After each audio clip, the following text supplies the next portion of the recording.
Hello, and welcome to Creepy Raindrops. Before you drift off to sleep, let me tell you a story. A story that will help you relax and fall into a deep, peaceful slumber.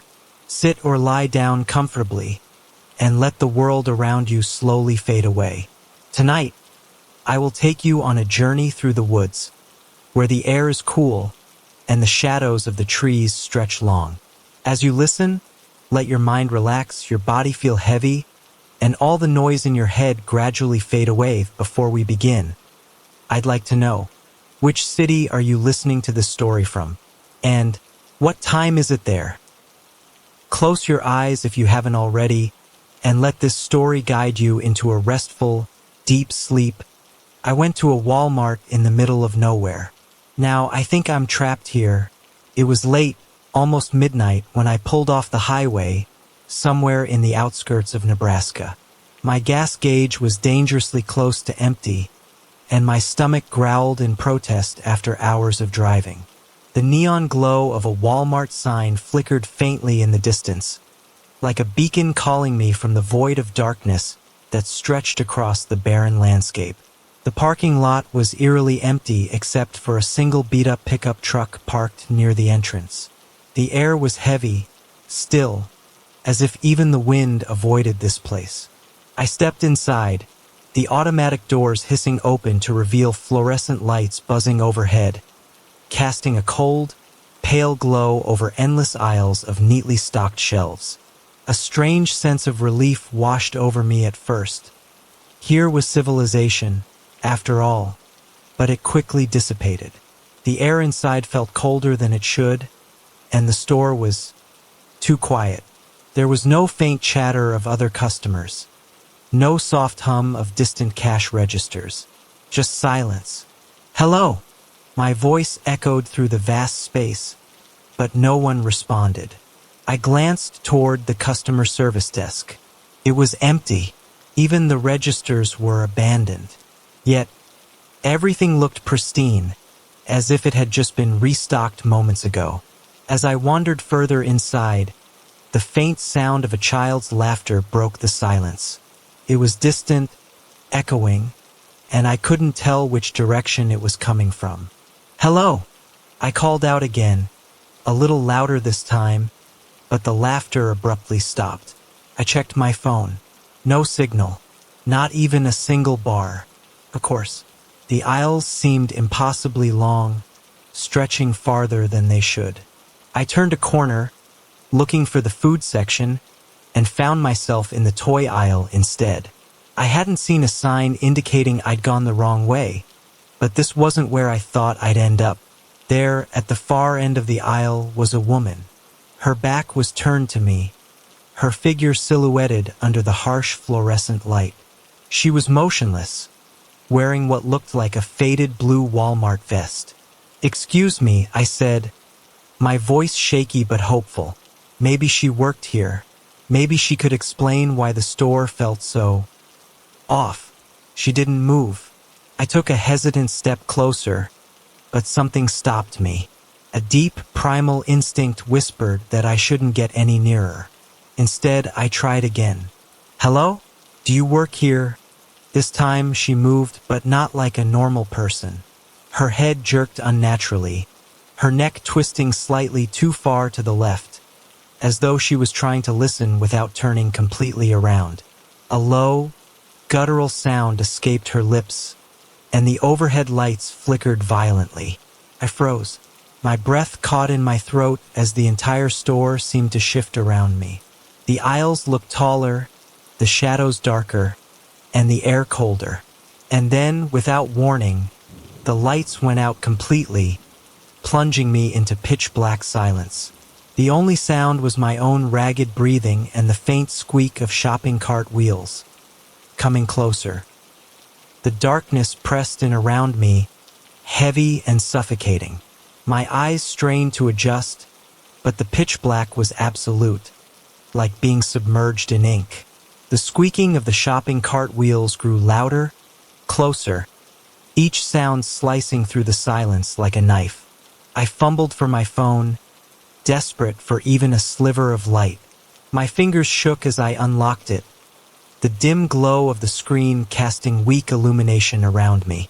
The beam barely reached the shelves, but it was enough to see that I was alone, at least for now.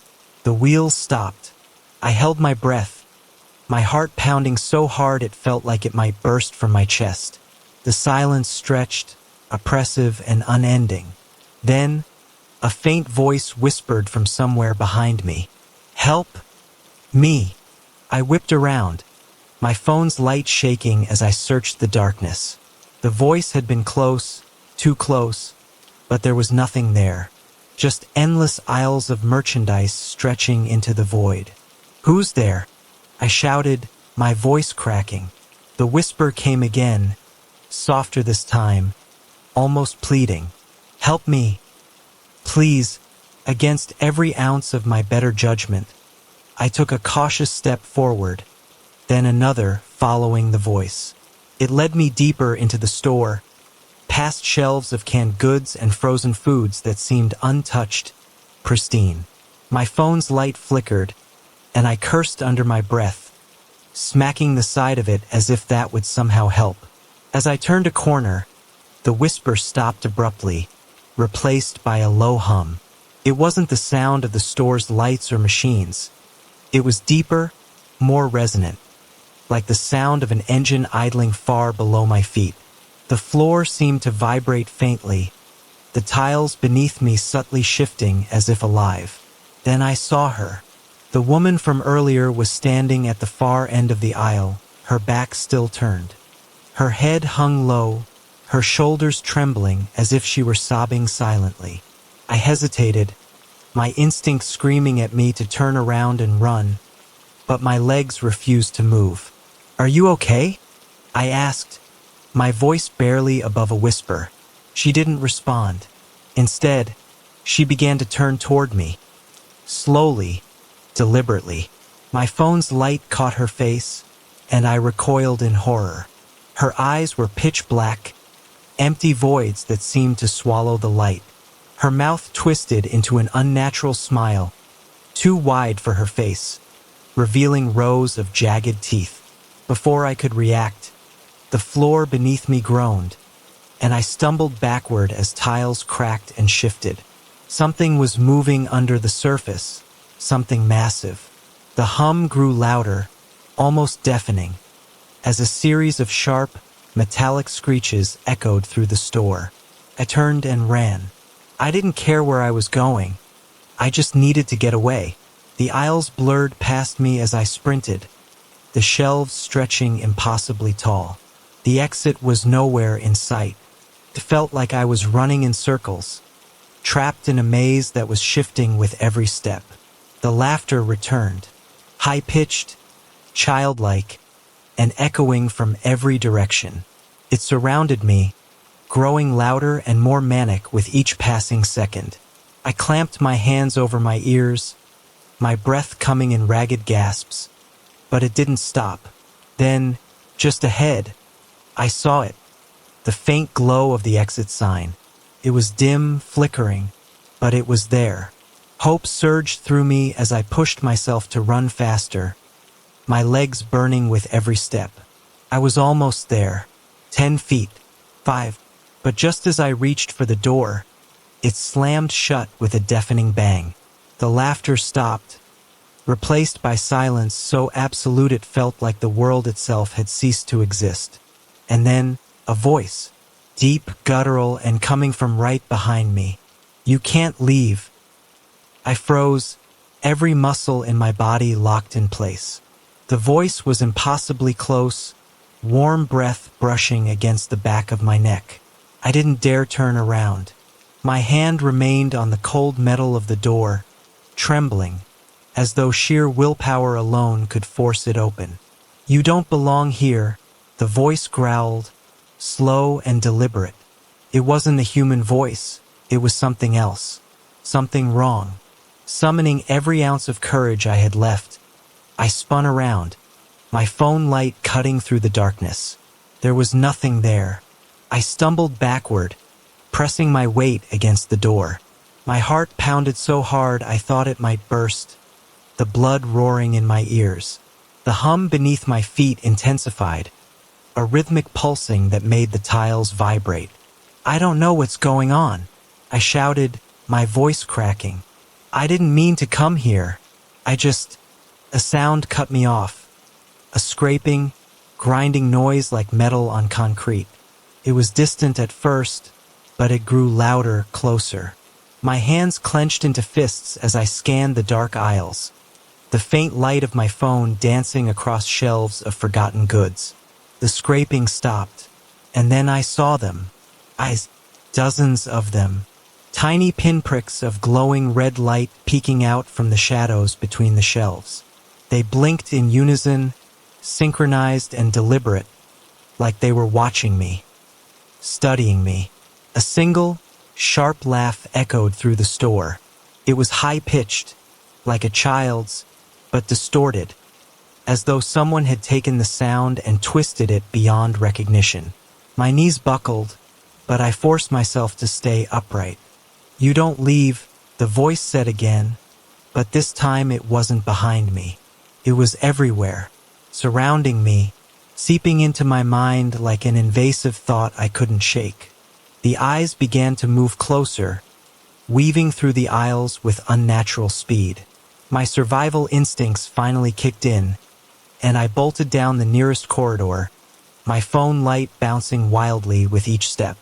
The hum grew louder, vibrating through my bones, as the shelves around me began to warp and twist, their edges curling unnaturally. I turned a corner and nearly tripped over something. A shopping cart tipped on its side. Its contents were scattered across the floor. Cans, cereal boxes, a lone stuffed animal with button eyes that seemed to stare right at me. My foot hit it, sending it rolling into the darkness. The air grew colder, my breath forming misty clouds in the faint light.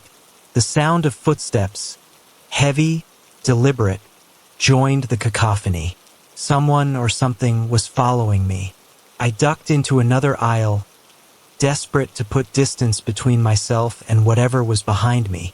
The shelves here were different, older, covered in dust and grime. The items on them were strange.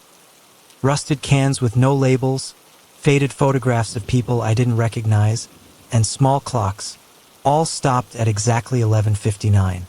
At the end of the aisle stood a door. It was wooden, out of place in the fluorescent sterility of the store, and slightly ajar. A faint, warm light spilled through the crack. I didn't think, I just ran for it. The moment I touched the door, the hum stopped. The air went deathly still, the silence so profound it felt like a physical weight pressing down on me. I hesitated, my hand on the doorknob, unsure if stepping through was the right choice. But staying here wasn't an option. I pushed the door open. The light blinded me for a moment, and I stumbled forward, blinking as my vision adjusted. What I saw on the other side made my stomach drop. It wasn't outside. It wasn't an escape. It was the same Walmart, the same aisles, the same flickering lights. But something was different. The shelves were empty now, the floor cracked and littered with debris. The air smelled of mildew and rot. And then I noticed the shadows. They stretched unnaturally long, writhing and twisting like living things. They moved without a source, crawling across the walls and floor toward me. The door behind me slammed shut. "You can't leave," the voice whispered again, quieter now, almost amused. I realized with chilling clarity that I was back where I started. But this time the rules had changed. The shadows crept closer, slithering like liquid darkness across the cracked tiles. My breath came in shallow gasps as I stumbled backward, clutching my phone like it was a lifeline. Its weak glow seemed to do little against the encroaching black, but it was all I had. "Think," I whispered to myself, the sound trembling in the oppressive silence. "There has to be a way out." The store was impossibly quiet now. Even the faint hum that had once vibrated through the walls was gone, replaced by a void-like stillness that pressed against my ears. The shadows stopped just inches from my feet, pooling together like ink spilled across the floor. Then, as if in response to my panic, a sound broke through the silence. A faint, rhythmic tapping, like nails on glass. It came from somewhere deeper in the store, faint but deliberate. The noise drew my eyes to the far end of the aisle, where a figure stood silhouetted against the flickering light of a broken bulb. It was the woman in the vest again, but something was different this time. She wasn't just standing. She was watching, her head tilted at an unnatural angle, her black void-like eyes locked on me. Her smile was wider now, impossibly so, stretching past the limits of her face. "Leave," she hissed, her voice layered with a guttural growl. I'm trying," I stammered, taking a step back. The words came out more as a plea than a declaration. Her smile widened further, impossibly grotesque, as if she found my response amusing. She raised a hand and pointed toward something behind me. Against my better judgment, I turned.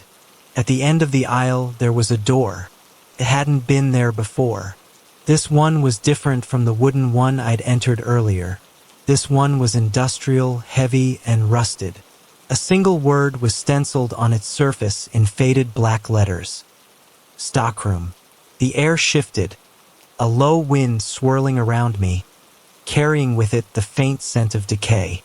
I glanced back at the woman, but she was gone. The shadows, too, had retreated. The tapping sound continued, louder now, coming from the direction of the stockroom door. I didn't want to go there. Every instinct screamed at me to turn the other way, to stay as far from that door as possible. But I didn't have a choice. The Walmart had become a maze, and this felt like the only path forward. Cautiously, I approached the door. The metal was cold to the touch, the rust flaking under my fingers as I gripped the handle. My heart pounded in my chest, my mind racing with thoughts of what could be waiting on the other side. But I couldn't stay here. With a deep breath, I pulled the door open. The smell hit me first. Wet, earthy, and rotten, like something long buried and forgotten. The stockroom was vast, larger than it should have been, its walls stretching up into darkness. Rows of shelves stood empty, their frames twisted and corroded. The only light came from a single flickering bulb hanging precariously from the ceiling, casting distorted shadows across the floor. And in the center of the room was a figure. It was hunched over, its back to me, surrounded by piles of something I couldn't quite make out in the dim light. Its shoulders heaved as it moved, the wet, sickening sound of tearing flesh filling the air. My stomach churned as I stepped closer, trying to make sense of what I was seeing. The figure stopped. It straightened slowly, its movements jerky and unnatural. Then it turned toward me. Its face, or what was left of it, was barely human. Skin hung in tatters, revealing muscle and bone beneath. Its eyes were milky white, unseeing yet somehow piercing, as if it could see straight through me. Blood dripped from its jagged teeth, staining the floor at its feet. It smiled. Before I could react, it let out an ear-splitting scream and lunged toward me. I stumbled backward, heart hammering in my chest as the thing lunged for me. Its scream echoed off the walls, rattling the shelves and making the flickering bulb swing violently. My instincts screamed for me to run, but my feet felt glued to the spot, terror holding me in place like an invisible chain.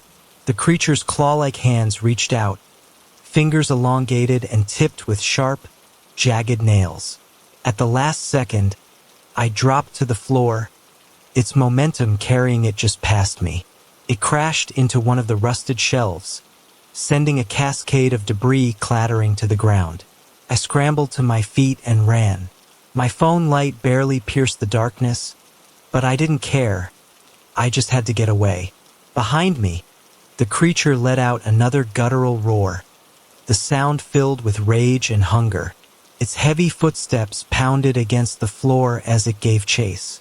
The stockroom was a labyrinth of shadows and empty shelving units, each turn looking identical to the last. My breath came in ragged gasps, my lungs burning as I pushed myself to keep moving. The sound of the creature's pursuit grew louder, closer. It was fast, faster than it should have been, given its size and the awkward way it moved. Up ahead, a faint red glow caught my eye. It was faint but unmistakable. An exit sign. Hope flared in my chest as I focused on it, ignoring the searing pain in my legs. The creature was close. I could hear its wet, ragged breaths just behind me, but if I could make it to the door, I might have a chance. I threw myself at the door, slamming into it with all my weight. It didn't budge. I grabbed the handle and twisted frantically, but it was locked. No, no, no! I screamed, pounding my fists against the metal. Behind me, the creature let out a low, guttural growl, the sound vibrating through the air like a death knell. I spun around, my phone light catching its grotesque form as it stalked closer. Its eyes gleamed white in the darkness, its jagged teeth bared in a twisted grin. I backed up against the door, holding my phone out like a pathetic shield. "Stay back!" I yelled, my voice trembling. It didn't stop. Then, I noticed something. A small keypad mounted to the side of the door, its screen blinking faintly. A code. The door needed a code. My mind raced, panic clouding my thoughts. A code? How was I supposed to know a code? The creature lunged again, and I dove to the side, narrowly avoiding its outstretched claws. It crashed into the door with a deafening bang, snarling in frustration as it turned to face me. I scrambled to my feet, heart pounding as I tried to think. My phone, the clocks in the aisle earlier, they had all been stopped at 11:59. I rushed to the keypad, fingers shaking as I typed the numbers. The creature roared, charging toward me with inhuman speed. My breath caught in my throat as I hit the last button, praying I was right. The keypad beeped. The door clicked open. I threw myself through the doorway just as the creature lunged, its claws scraping against the metal as the door slammed shut behind me. I collapsed on the other side, gasping for air, my body trembling with adrenaline. The silence was deafening. For a moment, I just lay there, staring up at the ceiling, trying to process what had just happened. The creature's roars were muffled now, distant, as if the door was somehow keeping it contained. When I finally sat up, I realized I wasn't in the Walmart anymore. The space around me was vast, cavernous, and bathed in an eerie, pulsing red light. The walls were made of something organic, almost flesh-like, and the floor beneath me squelched with each movement. The air was thick, humid, and carried the unmistakable stench of decay. In the distance, I could see something moving.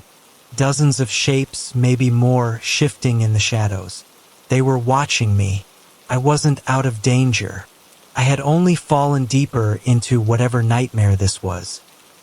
I forced myself to my feet, my legs trembling beneath me as I took in the grotesque surroundings. The walls seemed to breathe, pulsing in a slow, unnatural rhythm. The air was thick and warm, carrying an undercurrent of rot and something metallic. Blood, maybe. I tried not to think about it too much. The shapes in the distance moved again, shifting and writhing like a colony of insects. I could feel their gaze, dozens, no hundreds, of unseen eyes boring into me from the shadows. I swallowed hard, clutching my phone tightly. The faint glow from the screen was my only light source, though it barely illuminated more than a few feet ahead. I had to move. Standing still felt like an invitation for whatever was out there to close in. The floor squelched with every step, the sound nauseating and wet. I avoided looking down, afraid of what I might see. My heart pounded in my chest, each beat echoing in my ears as I picked a direction and started walking. There were no signs, no landmarks, just endless, pulsing red walls and the oppressive sense that I wasn't alone. As I moved, faint whispers began to fill the air. They came from everywhere and nowhere, overlapping and incomprehensible. Some sounded desperate, pleading. Others were cruel, mocking. They scratched at the edges of my sanity, and I shook my head, trying to block them out. "You shouldn't have come here," one voice hissed, distinct from the rest. It was low and raspy, carrying a weight that made my stomach churn. "You don't belong." "I didn't want to come here," I snapped, my voice echoing in the vast emptiness. I just needed gas. I didn't know." "You should have left when you had the chance," the voice interrupted, almost amused. "Now you're part of it." "Part of what?" I demanded, my voice trembling. The whispers stopped abruptly, plunging the space into an eerie silence. Then, in the distance, I saw it. A faint glow, different from the pulsing red light that surrounded me. It was golden, warm, and inviting. It flickered like candlelight, casting soft shadows on the fleshy walls. Against my better judgment, I moved toward it. Each step felt heavier than the last, as though the floor itself was trying to hold me back. The whispers began again, louder this time, but I pushed forward, focusing on the light. As I got closer, the source of the glow became clear. A door. It was ornate, made of dark wood with intricate carvings that seemed to shift and writhe when I looked at them too long. A brass handle gleamed in the light, polished and pristine, as if untouched by the horrors surrounding it. The door felt wrong, out of place in this nightmarish landscape, but it also felt like the only way out. I hesitated, my hand hovering over the handle. The whispers grew louder, more frantic, as if trying to warn me or stop me. I could feel the shapes in the distance moving closer, their presence pressing against the edges of my mind. Taking a deep breath, I grasped the handle and pulled. The door swung open easily, revealing a blinding light that forced me to shield my eyes. When the light faded, I found myself standing in Walmart, but it wasn't the same Walmart I had entered hours ago. The aisles were warped, stretching impossibly high, and the shelves were filled with strange, unrecognizable items. Things that looked alive, things that moved when I wasn't looking. The air was heavy with the same metallic stench as before. And then I saw them, the employees. They stood in the distance, their blue vests stained and tattered, their faces blank and expressionless. Their heads turned in unison to look at me, their movements stiff and unnatural. One of them stepped forward, holding a clipboard. Its eyes were completely black, its mouth stretching into a grin that sent a chill down my spine. "Welcome," it said in a voice that echoed like a distorted recording. "Your shift is about to begin." I stood frozen, the words sinking in like ice piercing my skin. "Your shift is about to begin." The employee with the clipboard stepped closer, its movements jerky, as if its joints weren't working properly. His grin never faltered. Behind it, the other employees remained still, their heads cocked slightly to one side, watching me. Their collective gaze felt heavier than the oppressive air. I don't work here," I stammered, taking a step back. "I'm not supposed to be here." The thing tilted its head further, its neck bending at an unnatural angle. The clipboard creaked as it handed it toward me. A pen dangled from a chain on its edge, the chain swaying like a pendulum. "Sign in," it said, its voice like static, warped and broken. I shook my head, stumbling backward into an aisle. The shelves groaned under my weight as I leaned against them for support. "No, I'm not signing anything. I just want to leave." "You're already here," it replied, taking another stiff step forward. "The shift ends when it ends." The others began to move now, shuffling closer. Their footsteps were muffled, almost squelching, like they were walking on something soft. Their eyes, those void-like pits, never left me, and their grins stretched wider, threatening to split their faces in half. My heart pounded as panic overtook me. I turned and bolted down the aisle, the warped shelves towering above me like prison walls. The fluorescent lights overhead flickered erratically, their hum growing louder and more distorted. The sound of the employees' movements followed me. Unnatural creaks and thuds, as if their limbs were dragging against the floor. Despite their awkward movements, they were fast. Too fast. I rounded a corner and stopped dead in my tracks. The aisle ended abruptly in a wall of mirrors. Each one reflected a different version of me. Some distorted, others unervingly accurate. In one, my reflection stared back at me with hollow black eyes. In another, my skin was pale and cracked like porcelain. "What the hell?" I whispered, stepping closer despite myself. My reflection moved in sync with me at first, but then it stopped. I kept walking. I froze as my reflection tilted its head, much like the employee had, and smiled. Its lips moved, forming words I couldn't hear, but I didn't need to. I knew exactly what it was saying. "You can't leave." A cold hand clamped down on my shoulder. I screamed, spinning around, only to come face to face with another employee. This one's face was completely featureless. A smooth, blank slate where eyes, a nose, and a mouth should have been. "Your uniform," it rasped, holding out a bundle of fabric. It was a vest. The same blue vest the others were wearing, only this one had my name stitched into the front. "David." My stomach dropped. "How do you know my name?" I yelled, swatting the vest away. The employee didn't react. It simply held the vest out again, tilting its head like a dog waiting for its master's command. The whispers started again, louder this time, overlapping and chaotic. They filled the air, drowning out the sound of my own frantic breathing. "You don't have a choice," the voices said in unison, layered and distorted.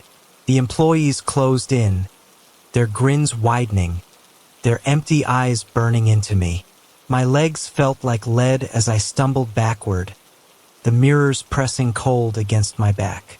Then I saw it, a door reflected in the mirror behind me. It wasn't there when I turned around, only in the glass. A small, nondescript door with a flickering exit sign above it. I didn't think. I just ran. Throwing myself toward the mirror, I braced for impact, expecting glass to shatter.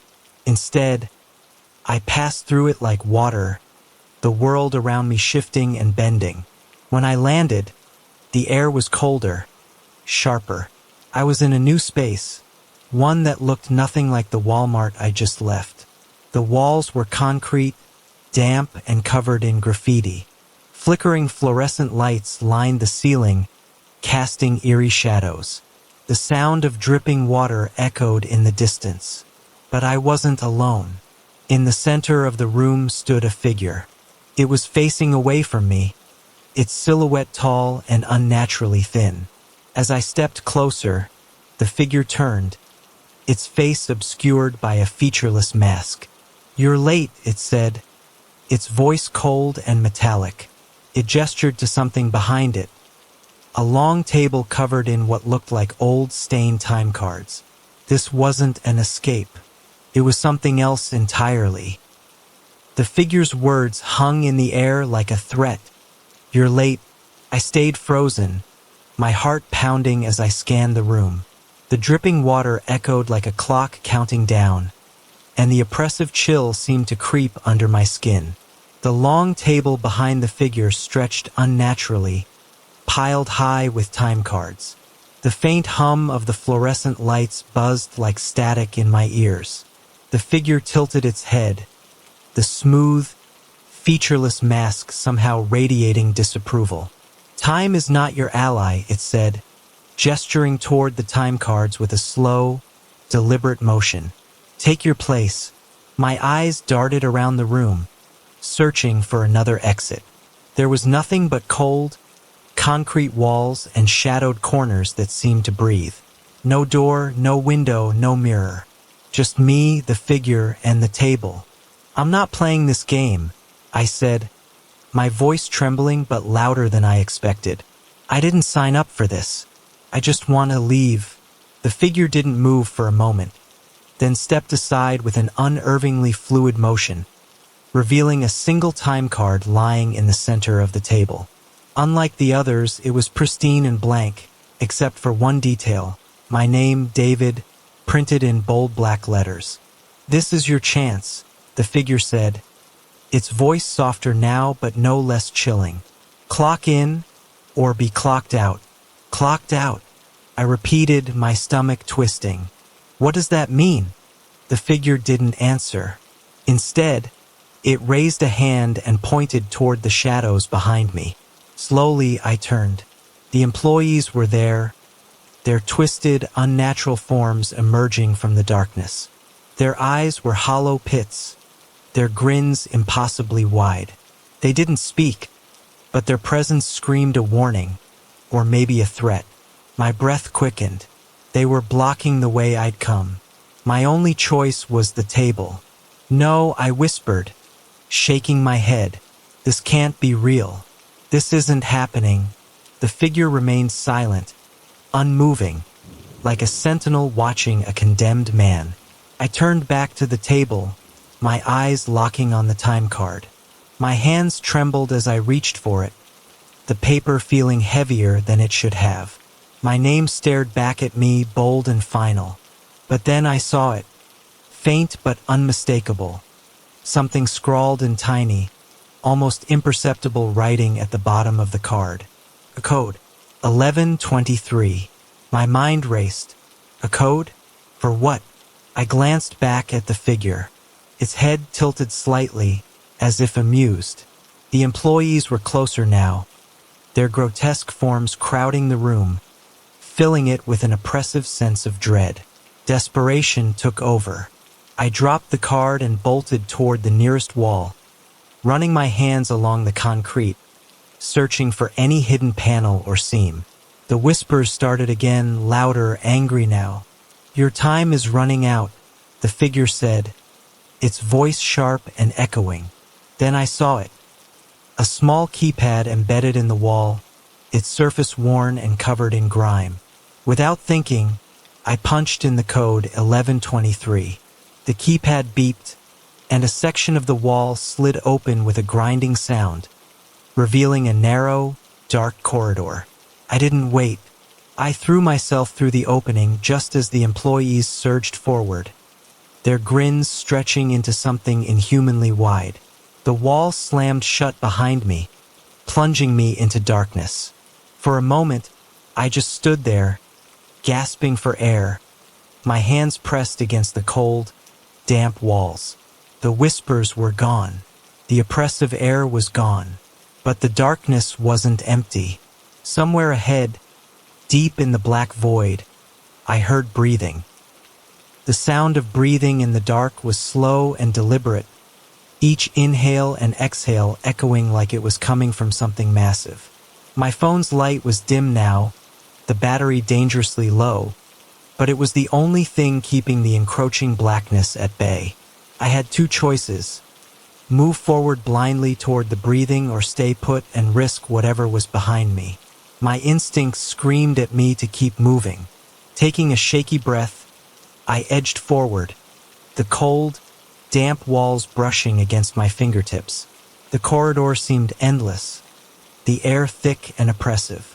Each step felt heavier than the last, the floor uneven and sticky beneath my shoes. The breathing grew louder, closer. It wasn't human. "Hello," I called out, my voice trembling.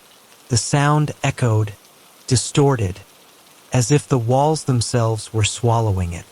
No response, just that deep, rhythmic breathing. I stumbled on something soft and nearly fell. My phone's light flickered as I aimed it down, revealing a tattered blue vest crumpled on the ground. It was stained with something dark, the name tag scratched out, the letters unreadable. The air grew colder, the breathing now accompanied by faint shuffling noises. Something or someone was moving up ahead. I tightened my grip on my phone, willing the light to stay on as I crept forward. The corridor widened slightly, opening into a larger space. My phone barely illuminated the area, but I could make out the vague outlines of shelves, rusted, twisted, and empty, like relics of the Walmart I'd left behind. And then I saw it. In the center of the room stood a figure. It was hunched, its form massive and grotesque, with limbs that seemed too long for its body. Its skin was pale and stretched tight over its frame, its head bald and glistening. It faced away from me, but its labored breathing filled the room, each inhale rattling like a broken machine. I froze, every instinct screaming at me to turn and run, but my feet wouldn't move. The thing shifted, its head tilting slightly as if it sensed me. The breathing stopped. The silence was deafening, heavy with the promise of something worse. My heart pounded as the creature turned slowly, revealing a face that wasn't a face at all, just a smooth, blank surface, like the employees in the Walmart. Except this thing wasn't human. Its mouth opened, a jagged, gaping maw that stretched far too wide. A low, guttural growl rumbled from its throat as it began to move toward me, its limbs twisting unnaturally with each step. I stumbled backward, my phone's light flickering again. The shadows around me seemed to shift, closing in. "No," I whispered, my voice barely audible. "This isn't real. This isn't real." The thing lunged, its movements impossibly fast for its size. I screamed, throwing myself to the side as its claws raked the air where I'd been standing. I hit the ground hard, the phone slipping from my hand and skidding across the floor. Darkness swallowed me, and the thing let out a roar that shook the walls. Blind and panicking, I crawled toward the faint glow of my phone. The creature's footsteps pounded against the floor, closing in. My fingers brushed against the phone just as the light flickered one last time and died, plunging me into complete darkness. The breathing was right behind me now, hot and rancid against my neck. And then, out of nowhere, a voice, a whisper, soft and urgent, cut through the dark. "This way." A hand grabbed mine, cold and firm, yanking me to my feet. I couldn't see who or what it was, but the grip was strong, dragging me forward. The creature roared in frustration, its footsteps pounding after us. The hand pulled me faster, guiding me through the pitch-black maze. "Who are you?" I gasped, my lungs burning. "No time," the voice hissed. "Keep moving." The air grew colder, the walls narrowing until I was practically squeezing through. The sound of the creature's pursuit faded slightly, but it was still there, its growls echoing faintly. Finally, we burst into another room, this one dimly lit by a strange, pulsating blue light. The hand released me, and I stumbled forward, collapsing onto the cold, hard floor. When I looked up, I saw my savior, or what I thought was my savior. It was another figure, but this one wasn't like the employees or the creature. It wore a tattered uniform, its face pale and drawn, with sunken eyes that seemed all too human. "You don't belong here," it said, its voice a hoarse whisper. I know, I shouted, frustration and fear boiling over. How do I get out? The figure didn't answer right away. Instead, it pointed to the corner of the room, where another door stood, small and unassuming, with no markings or signs. That's your only chance, it said. But it won't be easy. What's behind it? I asked, my voice trembling. The figure's hollow eyes met mine. Something worse. The figure's words settled over me like a lead weight. Something worse. I stared at the unmarked door, its surface warped and pulsating faintly, as though it were alive. My instincts screamed to turn back, to run, but I knew there was nowhere else to go. The creature in the dark was still out there, and the oppressive presence of this place was closing in, threatening to consume me. The figure stepped closer, its pale, gaunt face illuminated by the eerie blue light. You don't have much time, it said, its voice barely above a whisper. What's on the other side? I demanded, my voice shaking. Why is it worse? The figure hesitated, its eyes darting toward the door. This place is a trap, a loop. That door.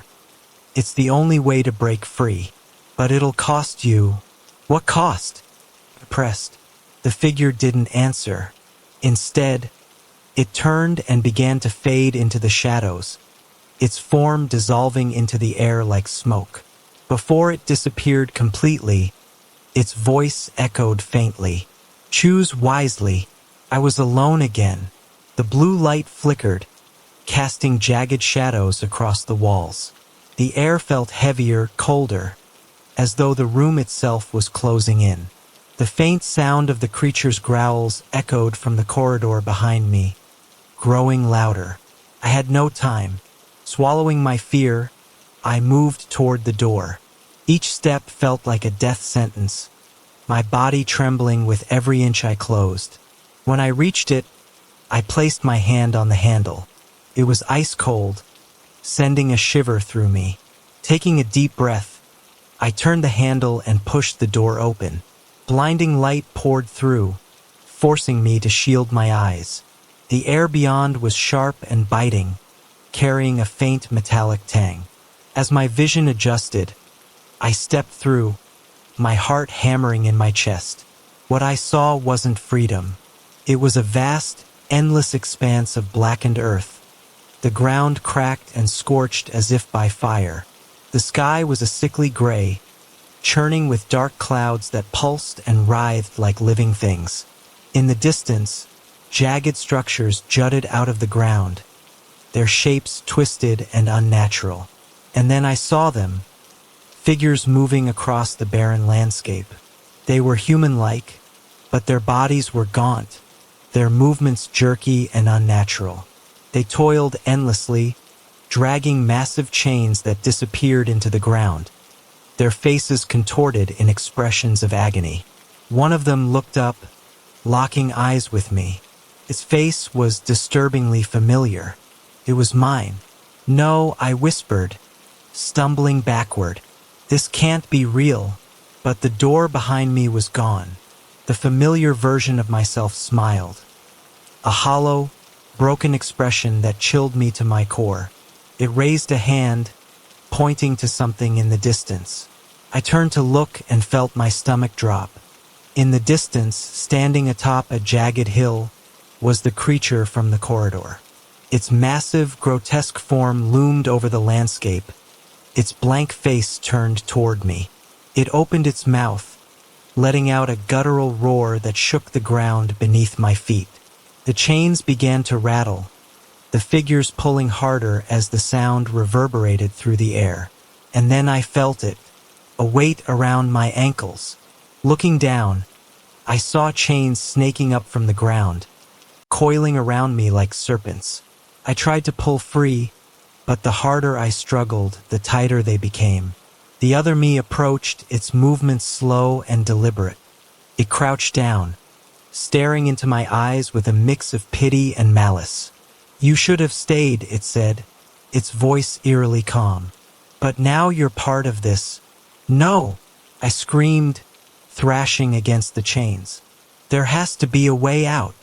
The other me tilted its head, that same haunting smile stretching across its face.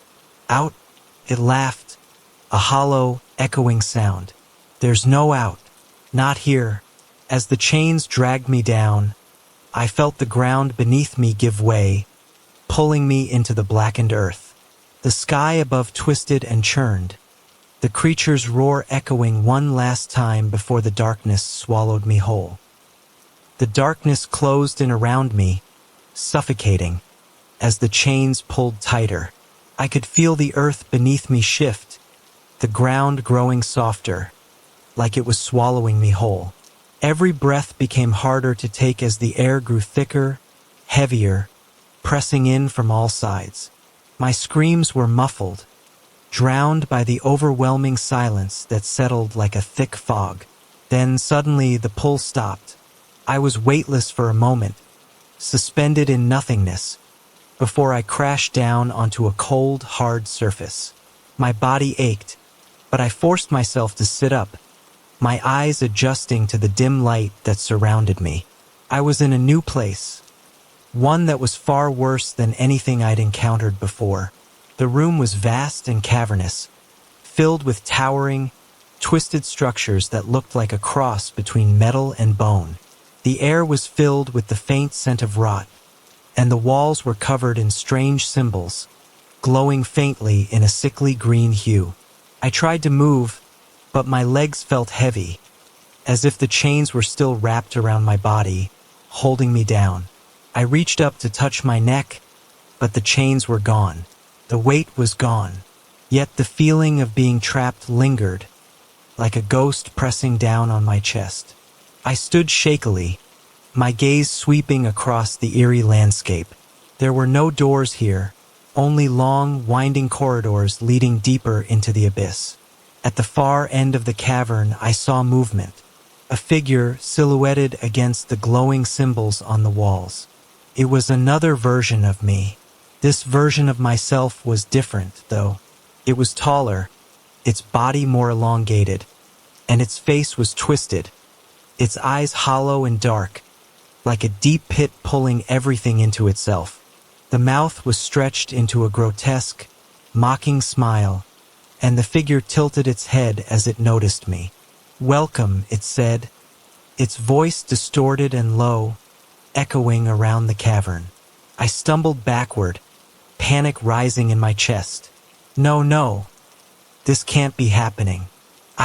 You should have stayed in the loop," it interrupted, its smile widening unnaturally. "You wouldn't have to see this. You wouldn't have to become part of it." I shook my head, desperate to make sense of what was happening. "What is this place? What do you want from me?" The other me chuckled, the sound like nails on a chalkboard. "Want? We don't want anything from you, David. You're already part of it." It gestured to the cavern around us, to the glowing symbols and the twisting forms in the shadows. "This is your place now. This is where you belong." I stumbled back a few more steps, my breath coming in ragged gasps. "I don't belong here. I don't want to be a part of this." "You don't get to choose anymore," the other me replied, its voice growing cold and hollow. "You're stuck, like all the others, like all the parts of this place." It stepped forward, its elongated limbs reaching out, the air growing colder with every movement. I took another step back, my mind racing for a way out, but there was nothing. No doors, no escape, just walls. "Why am I here?" I asked, my voice breaking. "What is this place?" The figure tilted its head again, the smile stretching impossibly wide. "This place is a prison, David. A cycle. A trap that feeds on those who wander too far, who fall into the cracks between worlds. You weren't supposed to find it, but now that you have, you're one of us." My mind reeled. "But I was just in a Walmart. How did I get here?" "I don't understand." The other me raised a hand, silencing me with a single gesture. It doesn't matter how you got here. What matters is that you're here now. I felt the weight of its words press down on me, a crushing realization setting in. I had been pulled into something far bigger than myself. I wasn't just trapped in a nightmare. I was part of it, part of the loop. The figure moved closer, its long fingers brushing against my cheek. Its touch was cold, like death itself.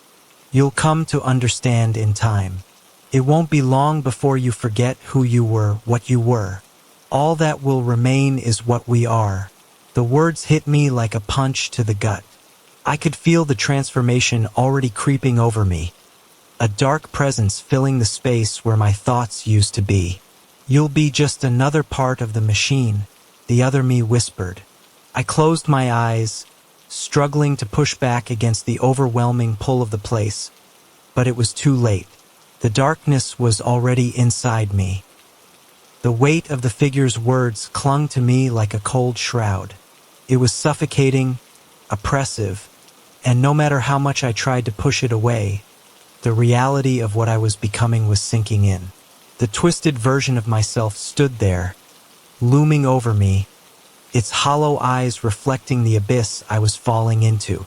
But something in me refused to let go. I couldn't just accept this. I wasn't a part of this dark place, this nightmare. I wasn't going to let it claim me, not without a fight. I drew in a shaky breath and staggered backward, away from the figure, my mind racing. The cavern seemed to pulse around me, the glowing symbols on the walls flashing in time with my heartbeat. The deeper I dug into my thoughts, the clearer the path became. This place, this endless loop of torment, it wasn't just about what I had lost. It was about what I could still save. I wasn't going to become it. With all the strength I had left, I lunged forward, pushing past the other me. The dark figure let out a shrill laugh, but I ignored it, focusing only on the vague outline of what could be a way out, the tunnel-like passage at the far end of the cavern. I ran. The sound of footsteps echoed in the cavern behind me, the other me giving chase. The air around me thickened, like the very walls of this place were trying to hold me back. Every step felt like wading through molasses, but I didn't stop. Couldn't. I reached the tunnel, my heart pounding in my chest. There was something at the end, something calling to me. A sliver of light, a break in the oppressive darkness. But before I could take another step, something grabbed me. The chains were back. I looked down in horror as they snaked around my ankles once more, pulling me back toward the center of the cavern. My hands shot out, desperately reaching for the entrance to the tunnel, but I was dragged back, unable to break free. The other me was standing there now, its mouth stretched into an impossibly wide grin, its hollow eyes gleaming with twisted satisfaction. "You think you can escape this?" It sneered. "There is no escape, David. There's only the cycle." "No!" I shouted, thrashing against the chains that bound me. "I won't become you. I won't become this." The figure stepped forward, its face now inches from mine, its breath cold against my skin. "You've already become it. You've always been part of it. We are the loop." It reached out, its hand ghosting over my face, and for a brief moment, I felt a strange calm wash over me. My mind flashed with images, fragmented, disconnected, like shards of a shattered mirror. But there was one truth that stood out above the rest. I was trapped, but not without hope.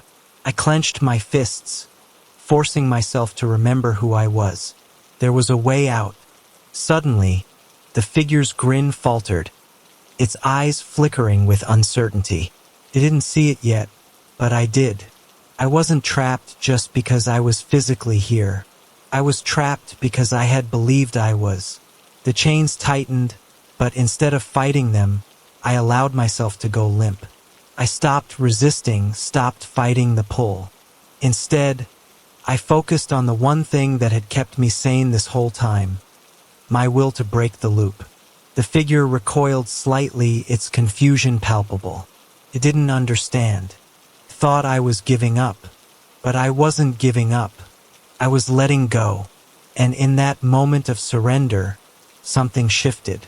The chains that held me began to loosen.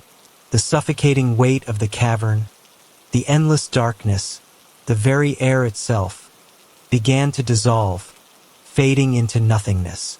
The figure before me screamed, its voice filled with rage, but it was too late. The loop was breaking.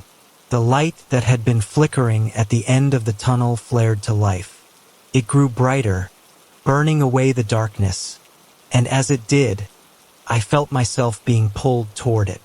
I closed my eyes as the light engulfed me, and for a fleeting moment, I thought I saw the face of the figure, my twisted self, reaching out in despair. The light consumed me, swallowing everything, thoughts, fears, the suffocating weight of the cavern. It wasn't just light. It was a force, a presence that filled my very being, overwhelming and all-encompassing. For a brief moment, I felt as though I was no longer tethered to reality, like I was suspended in an infinite void, adrift in a sea of pure energy. But then a sudden release. I blinked against the brightness and found myself standing in a place I didn't recognize. The air was fresh, warm, and the heavy weight that had clung to me was gone. It was as if I had woken up from a nightmare, but the world around me was different, more vivid and crisp than anything I had seen before. I was outside. I looked around, and my eyes widened in disbelief. The landscape stretched out before me, an endless field of tall, swaying grass under a deep blue sky. Birds flew in arcs above, their calls echoing through the air. The sun was shining brightly, casting a golden hue across everything. But something was wrong. The field, while serene, felt too quiet, too perfect. The ground beneath my feet was soft, almost unnaturally so, as though it were too smooth, too manufactured. The air, while fresh, felt oddly sterile. I tried to step forward, but as I moved, the world seemed to shift. The horizon wavered like a mirage, bending and twisting as if it were made of liquid, not earth. Panic began to rise within me again. Was this another trap? I turned around, my heart pounding. The bright light was gone, replaced by the perfect illusion of a peaceful world. But everything about it screamed wrong. The colors were too vivid, too saturated, as if this place wasn't real, like a carefully constructed painting. And then I heard it, the faintest whisper. I spun toward the sound, my breath caught in my throat. A figure appeared in the distance, walking slowly toward me. At first, it looked like a person, human, tall, with a face obscured by shadow. But the longer I stared, the more it became clear that it wasn't quite human. Its movements were unnatural, jerky, like a puppet on strings, and its face, I couldn't see its face, not at first.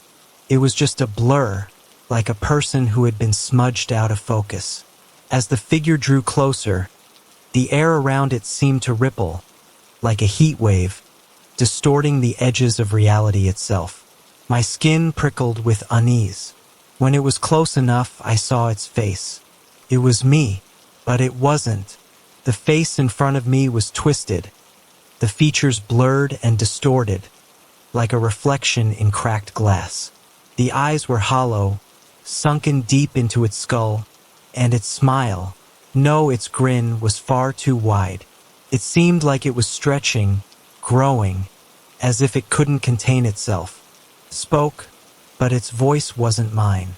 It was distorted, like 1,000 voices layered on top of each other, each one twisting the words into something unrecognizable.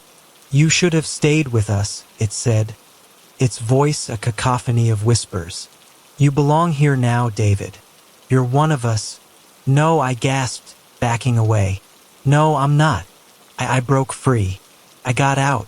The figure took a step forward, its grin widening, its presence growing heavier. Did you? Or are you still running? Running from yourself? I stumbled backward, my mind reeling. This place wasn't real, I told myself. Couldn't be. It was just another layer of the nightmare. The loop hadn't broken at all.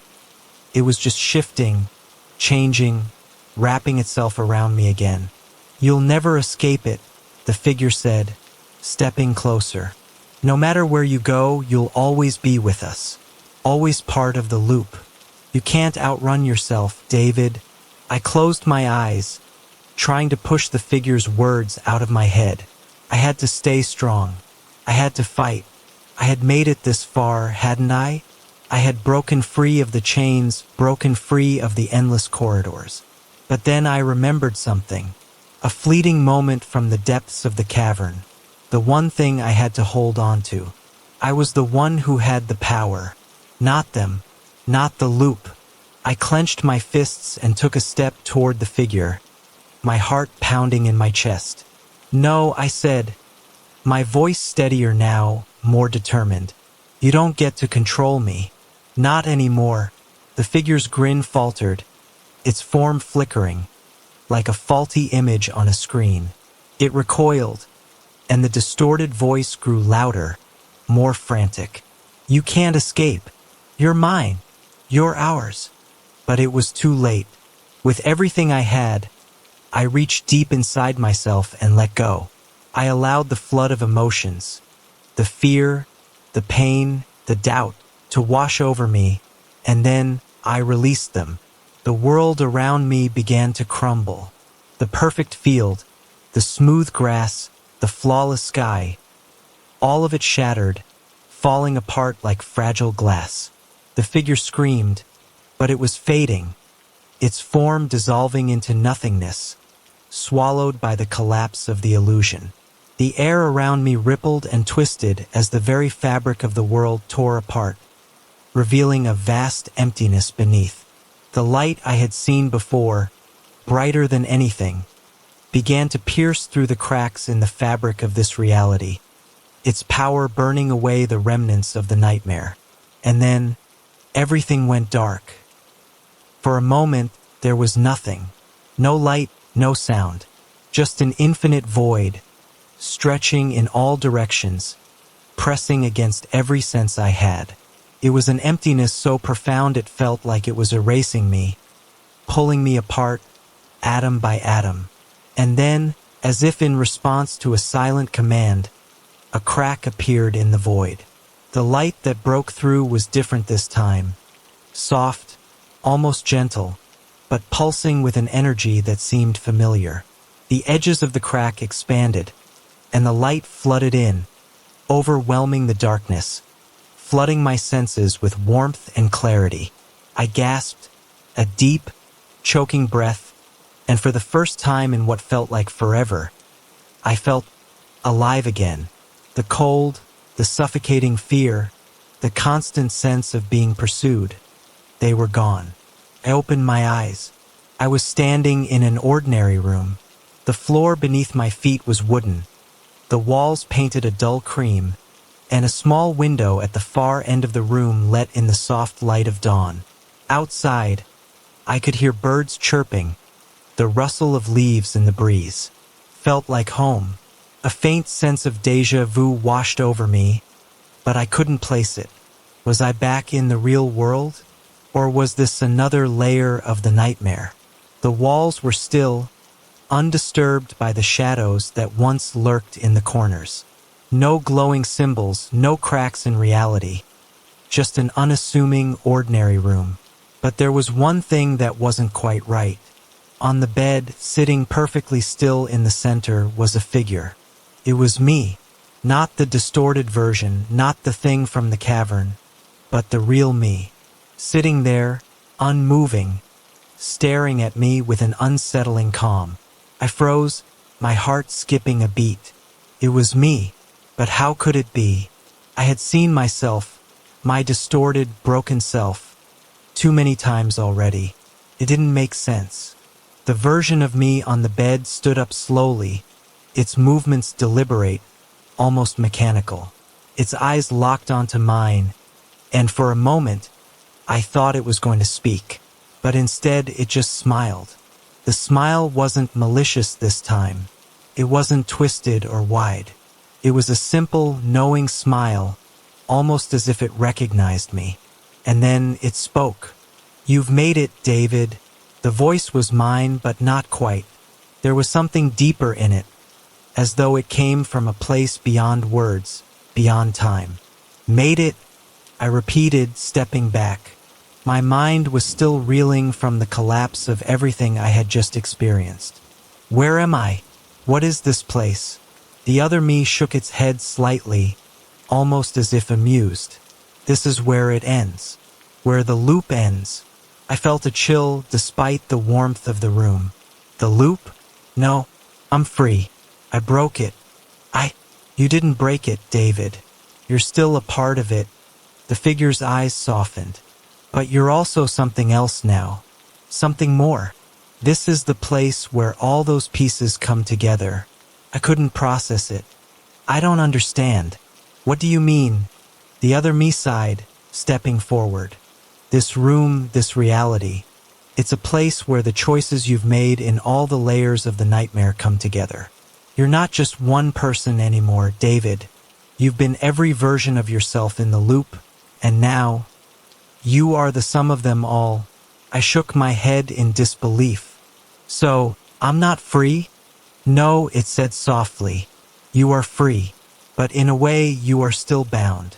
The loop exists, but it's not just a cage. It's a cycle of understanding, a cycle of awakening.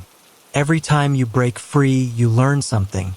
Every time you think you're escaping, you're really finding a new piece of yourself. I felt like I was suffocating. You're saying I'll keep going through this forever? The other me stepped closer, its presence filling the room, but it wasn't threatening. It was almost comforting, like an old memory I couldn't quite grasp. Not forever, but every time you think you've escaped, you'll realize there's more to learn, more to awaken.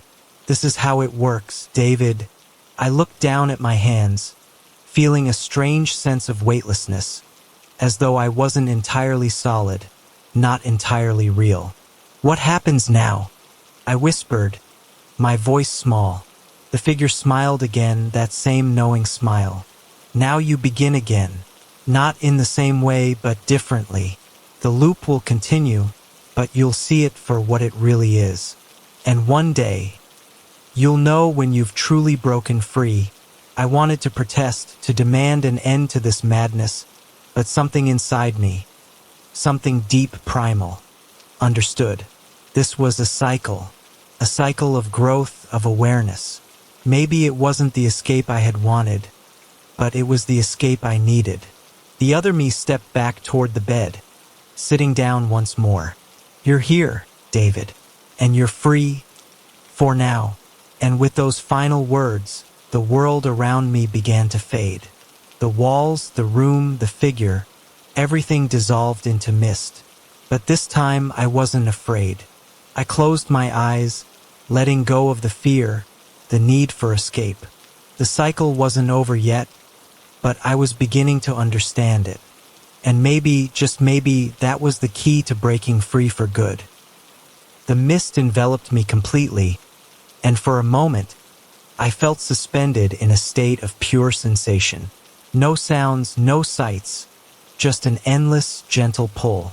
It was as if the world around me had dissolved entirely, leaving only me and the weight of my own thoughts.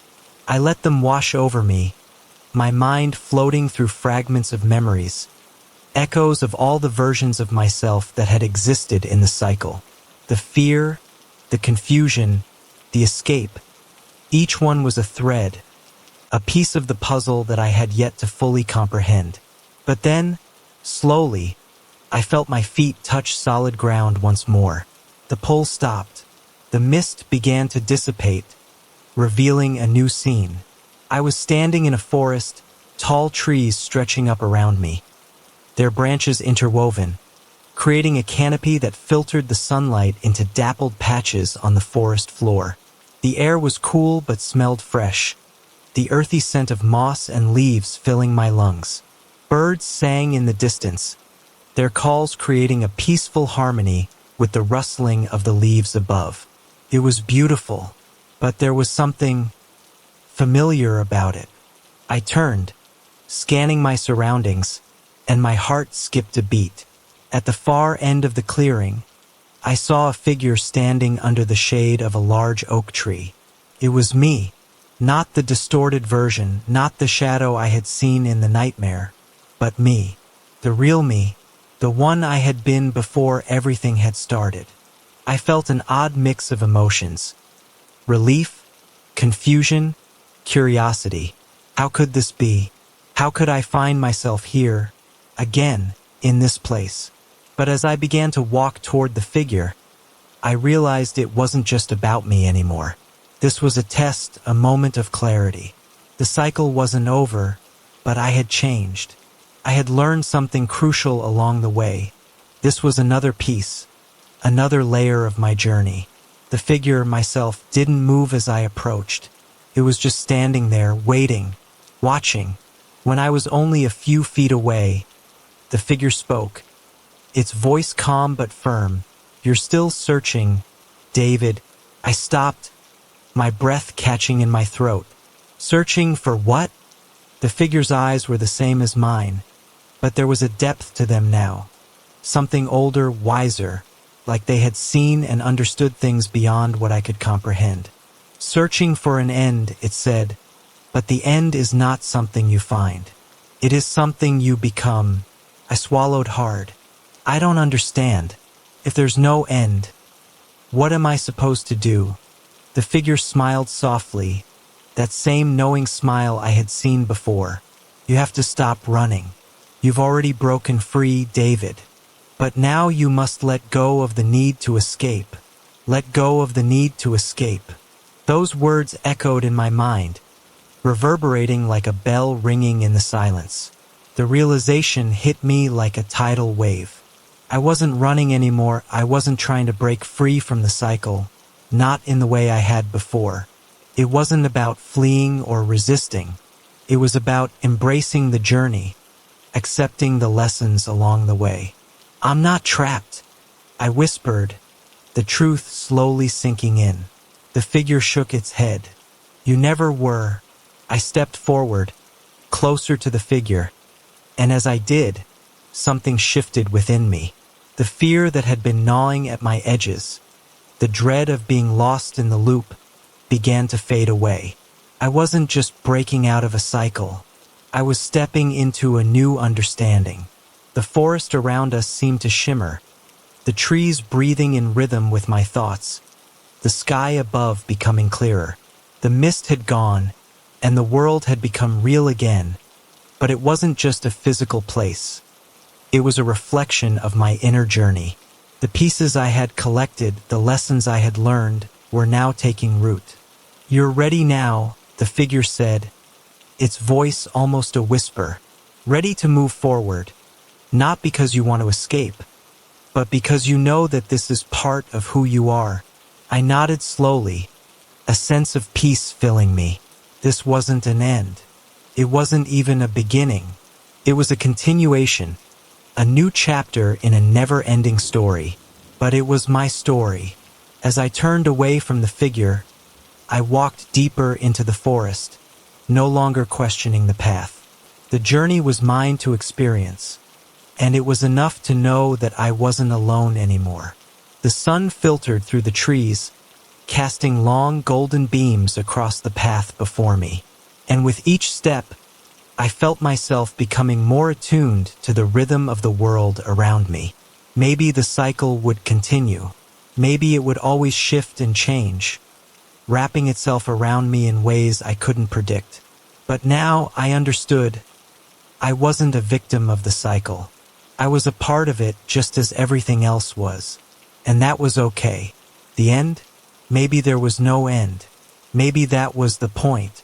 I walked on, one step at a time, no longer searching for an escape, but embracing the journey itself. As I walked deeper into the forest, A strange sense of clarity settled over me. The trees, the air, the rhythm of the world around me all felt alive, like I was in tune with something much larger than myself. I wasn't just walking through a forest. I was walking through my own consciousness, my own evolution. The path ahead of me seemed to stretch on forever, yet I wasn't in a hurry. The pressure that had once driven me to escape, to break free from the cycle, had faded away. Now it was as if I was simply moving forward. And for the first time in as long as I could remember, it felt okay to just be. I paused for a moment, looking back over my shoulder. The figure, the other me, was gone. There was no trace of it, no sign of its presence. It had vanished into the air, like a mist dissipating in the morning light. But its words echoed in my mind, their meaning settling into place. "You're ready now." What did that mean, though? Was there more to this journey? Would I encounter other versions of myself along the way, each offering more lessons, more understanding? Or was this the beginning of the true journey, the one where I walked not as a searcher but as a traveler, moving with the flow of life instead of against it? A soft rustling sound caught my attention. I turned, and from the trees ahead of me emerged a figure. At first, I thought it was another person, but as it came closer, I saw that it was different. It wasn't human.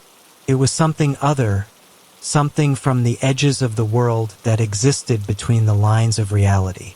It was tall, its form long and thin, its body shimmering with a faint, translucent glow. Its face was featureless, but somehow I could feel its presence. It wasn't threatening. In fact, it felt comforting, like a guide. I stood still as it approached, my heart beating steadily in my chest. The creature stopped just in front of me, its presence radiating a quiet, peaceful energy. "You have traveled far, David," it spoke, its voice soft yet resonant, as though it carried the weight of countless worlds within it. I nodded, unsure what to say. It felt as if I had entered a new realm, one that was no longer bound by the rules I had once known. "You're not lost," the creature continued, "but you've learned that the journey is never truly about finding the way out. It's about the experience itself." I blinked. Its words felt like a key unlocking something deep inside me. The pieces were coming together. Every version of myself, every loop, every step I had taken had been a lesson, a part of something bigger. But what was the bigger picture? "What is this place?" I asked, my voice barely above a whisper. "This is the space between what is and what could be," the creature answered. "A place where all possibilities exist and where all paths converge. A place where travelers like you find the answers they seek, though not always in the way they expect." I felt a shiver of understanding. This was the point. This was where the loops of my journey didn't just end. They converged into something new, something beyond comprehension.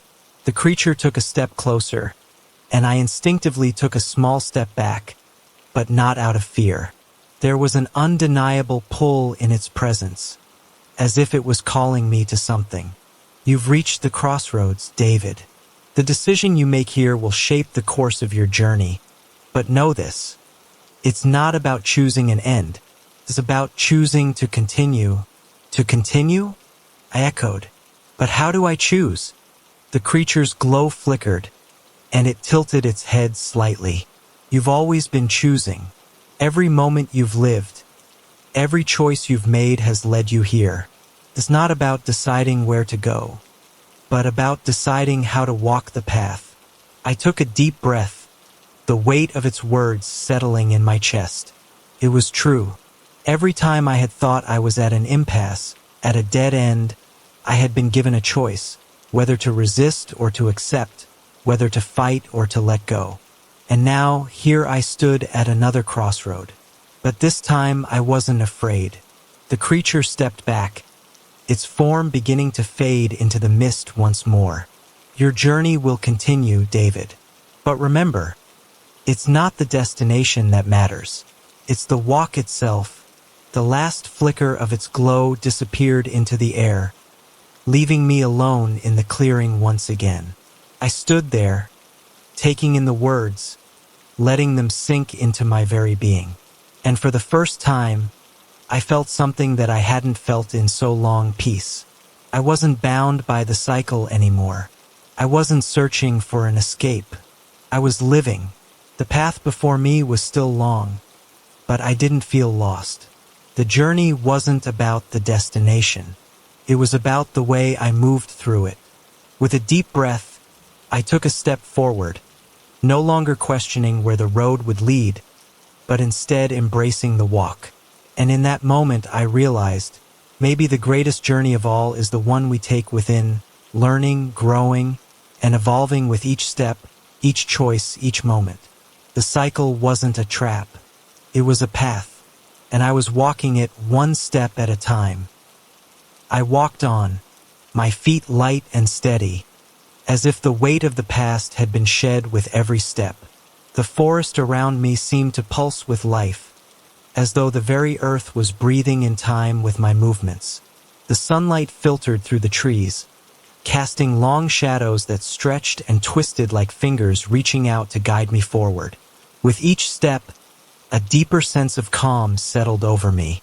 The creature's words, "It's not the destination, it's the walk," echoed in my mind, and for the first time in my life, I truly understood them. I wasn't searching for something outside of myself anymore. I wasn't looking for an escape, nor was I searching for answers to questions I wasn't ready to understand. I was simply being. The path ahead began to narrow as the trees grew denser, their trunks towering above me.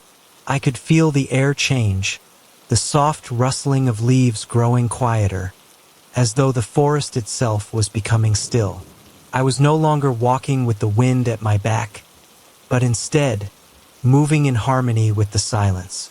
I could almost hear my own heartbeat, steady and strong. And then, ahead, I saw something, a light, faint at first, flickering through the trees. I felt a pull toward it, not out of fear or urgency, but with a deep, quiet curiosity. The light seemed to promise something, though I didn't know what. As I approached, it grew brighter until I saw the source. A small clearing, bathed in a soft golden glow. At the center of the clearing stood a stone pedestal, ancient and weathered, with symbols carved into its surface. The light emanated from a stone orb resting atop the pedestal, pulsing gently like a heartbeat. It was mesmerizing, drawing me closer without force, just an invitation. I stood there for a moment, taking it in, the light filling the air with a warmth that made the world around me seem distant. It felt like I had come to another crossroad, but this time it wasn't a choice. It was something I was meant to experience, something I was meant to understand. As I stepped forward, my fingers brushing the smooth surface of the orb, a rush of memories hit me all at once. Not just my own memories, but flashes of others. Other lives, other versions of me, each one existing in its own thread of time. They all seemed to converge within the orb, swirling around each other, and I could feel them in my bones. Every choice I had made, every path I had taken had led to this moment. The orb pulsed again, and a voice filled my mind. It was soft, yet all-encompassing, like a gentle whisper that resonated through my very soul. "David, you are not alone." I closed my eyes, the words washing over me, and when I opened them again, I saw something else. Figures standing in the shadows of the clearing. At first, they seemed like shadows themselves, indistinct and blurry. But as I focused, they began to take shape, versions of myself, but not just from this journey. They were me at different points in my life, from the past, from the moments when I had felt lost, scared, alone. And they were all smiling. Some of them were older, wiser, some of them were younger, naive, but all of them carried a sense of peace, as if they had found something I was just beginning to understand. I took a step back, overwhelmed by the sight, and one of the figures stepped forward. A younger version of me, a version I remembered from childhood. "You're here, David," the younger me said, his voice warm and familiar. "You've always been here. You've just had to remember." I didn't know what to say. How could I explain the confusion, the years spent running in circles, searching for meaning? How could I explain the cycle that had once seemed like a never-ending trap? The younger version of me smiled, his eyes full of understanding. It wasn't about finding the way out. It was about finding the way in. And in that moment, everything clicked. The journey, the endless loops, the fears, the escapes. They weren't meant to be broken or defeated. They were meant to be understood. Every experience, every moment of confusion and fear, had been a part of the path leading to this realization. I hadn't been trapped. I had been learning, growing, evolving. The orb pulsed once more, and I reached out, my hand gently resting upon it. The light washed over me, and the figures around me began to fade, each one dissolving into the air like mist, leaving behind only the sensation of their presence. The path ahead remained, winding deeper into the forest, but now it was clear. The journey wasn't about where I was going. It was about how I was walking and who I was becoming along the way. I turned away from the pedestal and began walking forward, not with urgency, but with a quiet sense of anticipation. The forest stretched out before me, but I wasn't afraid. I wasn't searching. I was simply walking. The journey was far from over, but now I knew it was mine to shape, one step at a time. The further I walked into the forest, the more the world around me began to shift.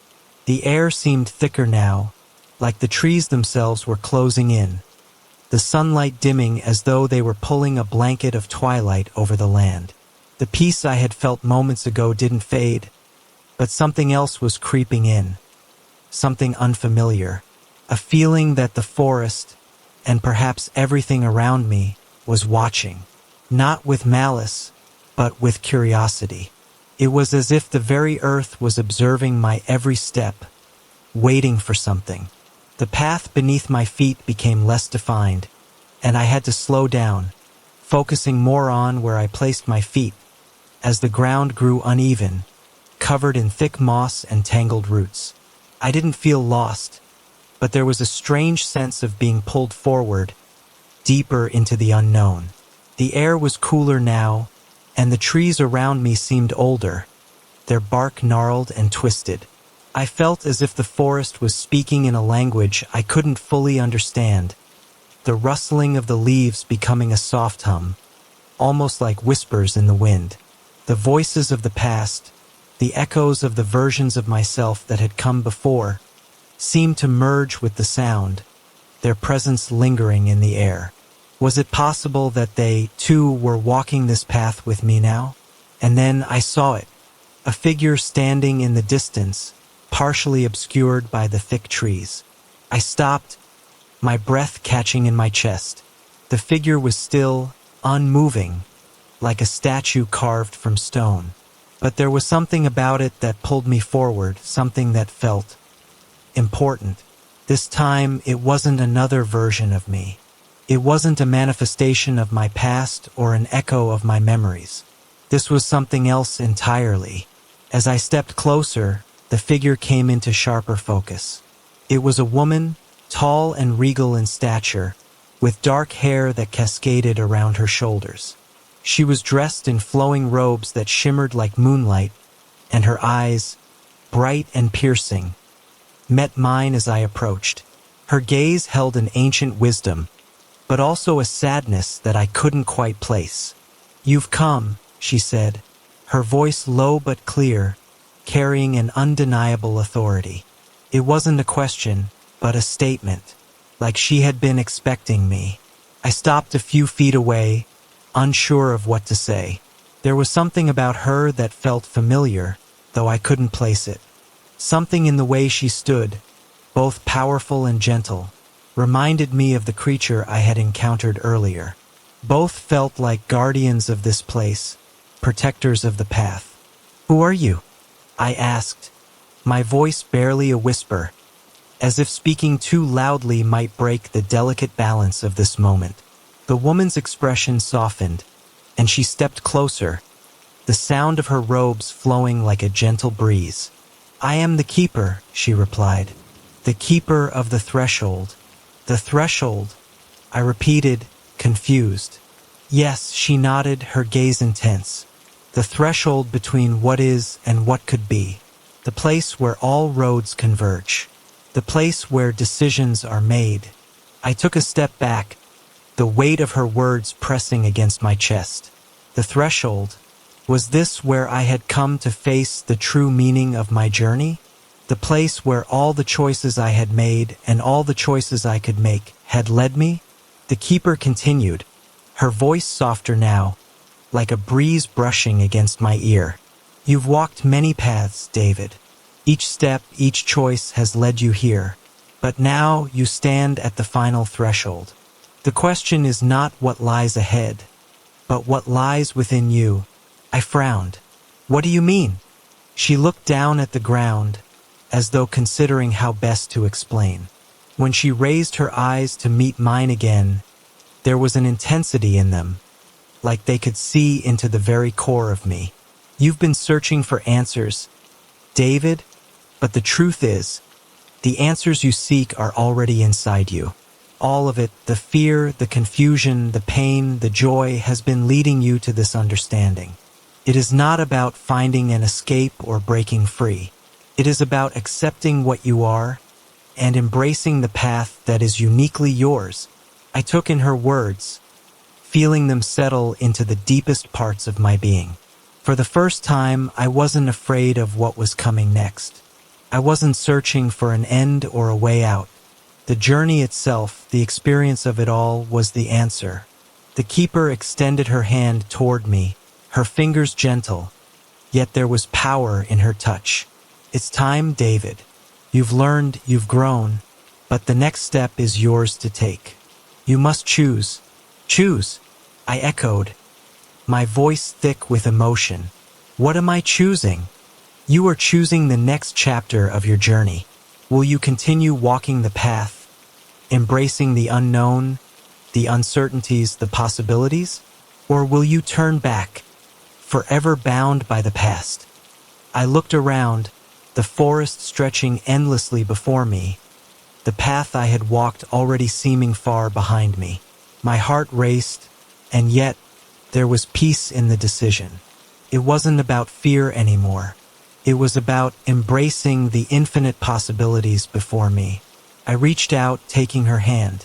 The moment our hands touched, the world around us seemed to shimmer, and the forest seemed to breathe a collective sigh. "Then I choose," I whispered, my voice filled with certainty.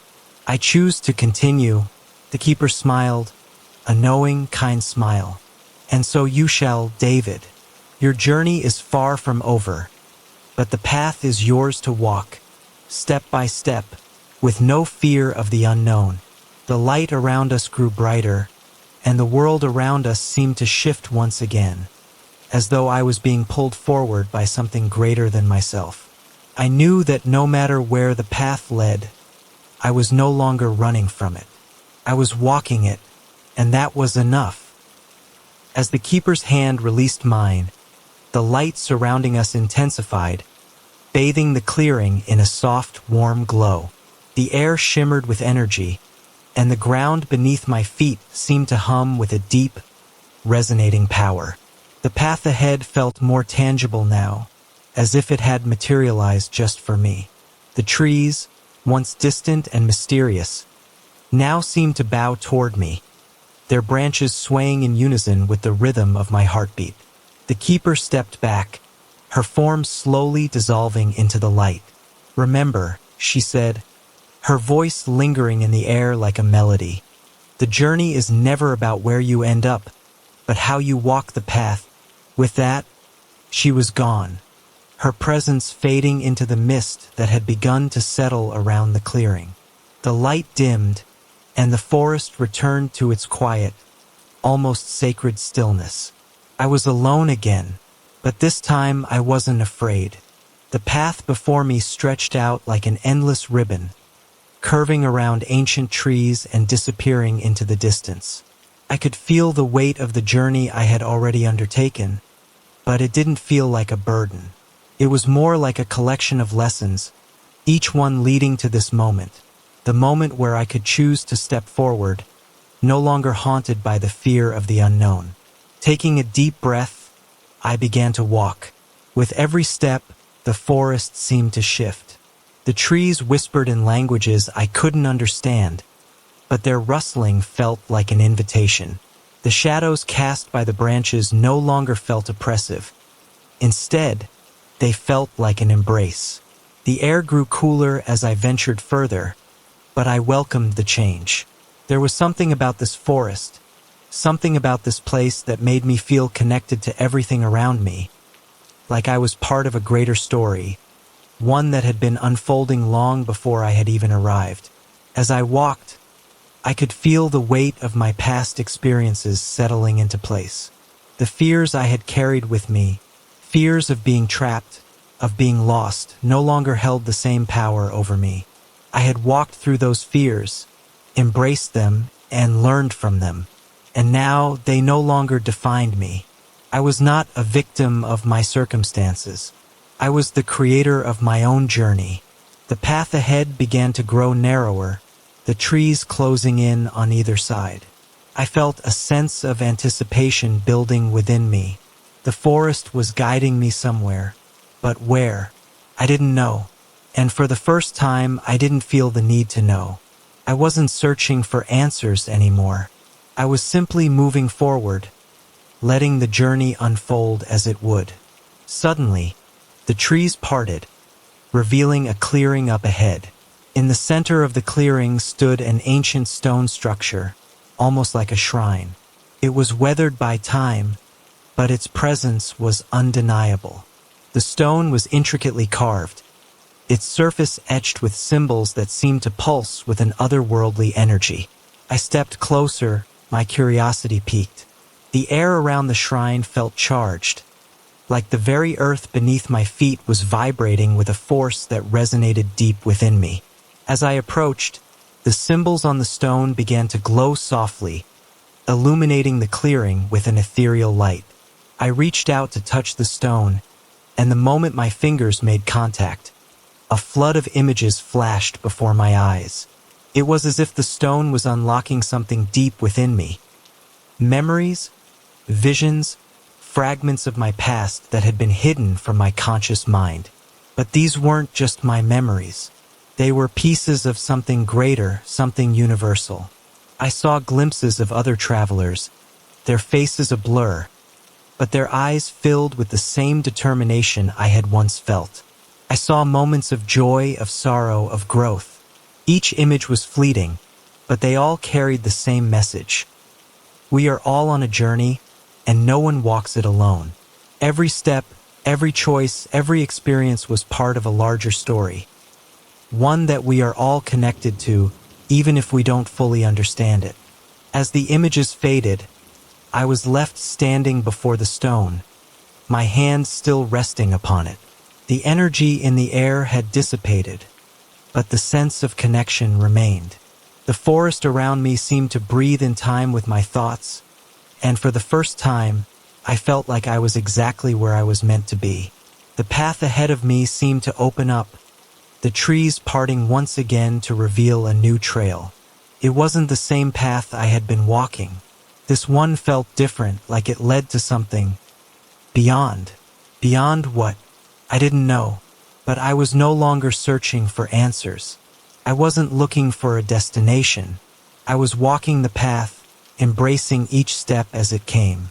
With a deep breath, I took the first step onto the new trail, and as I moved forward, I realized something. The journey wasn't about the destination. It wasn't even about the questions or the answers. The journey was about living.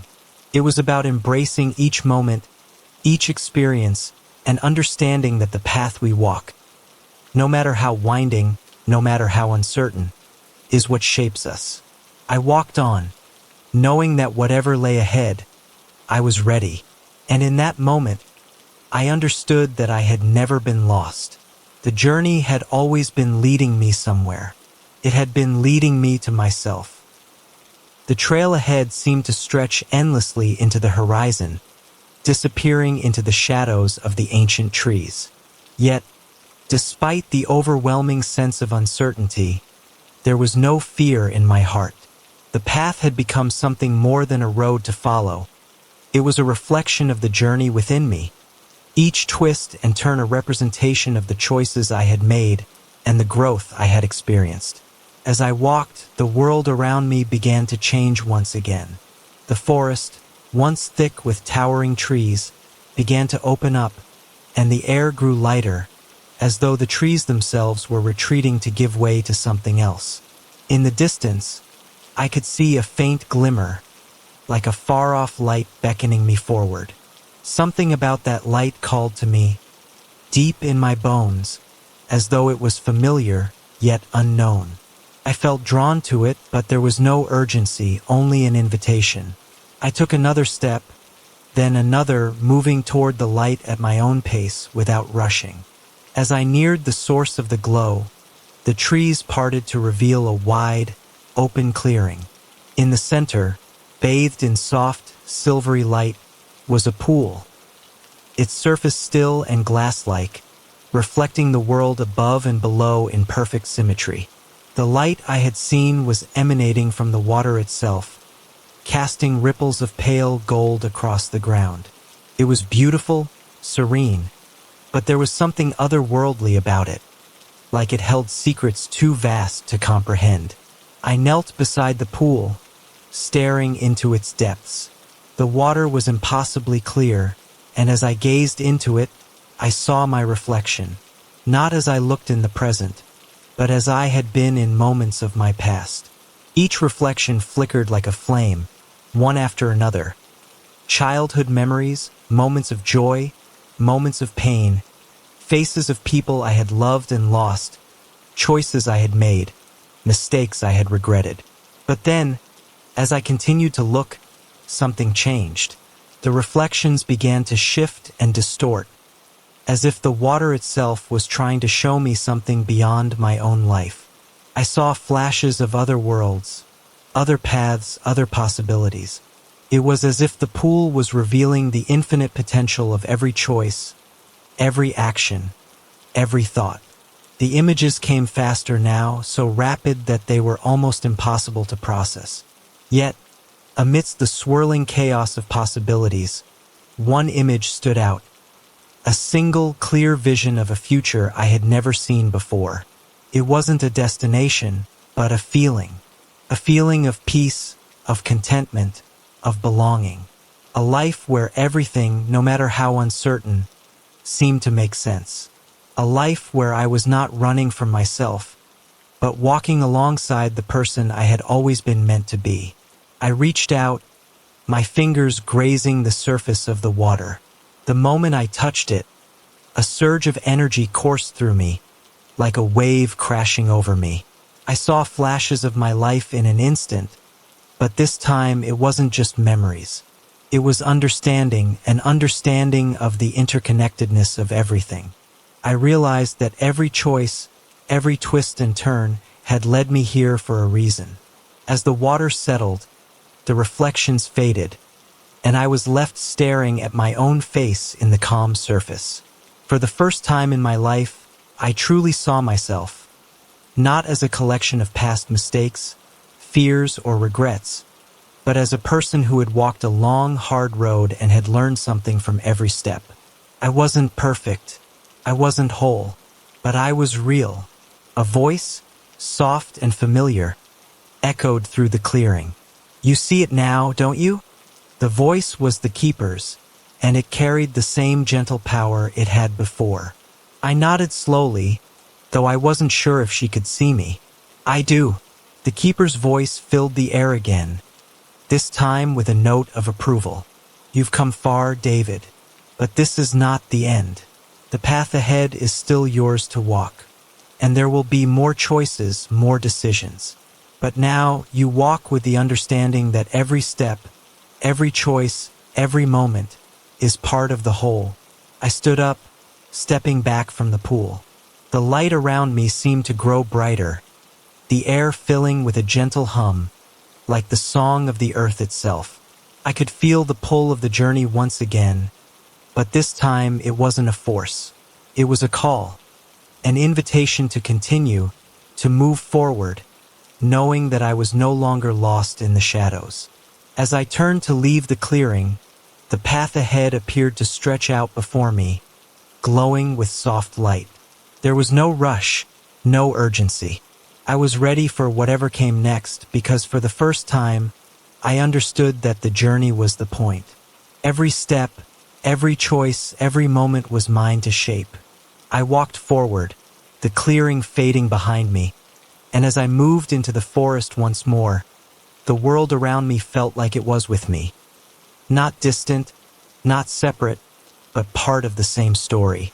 The path grew even more winding as I ventured deeper into the forest, the trees surrounding me now thicker and more ancient, their roots twisting like veins in the earth beneath me.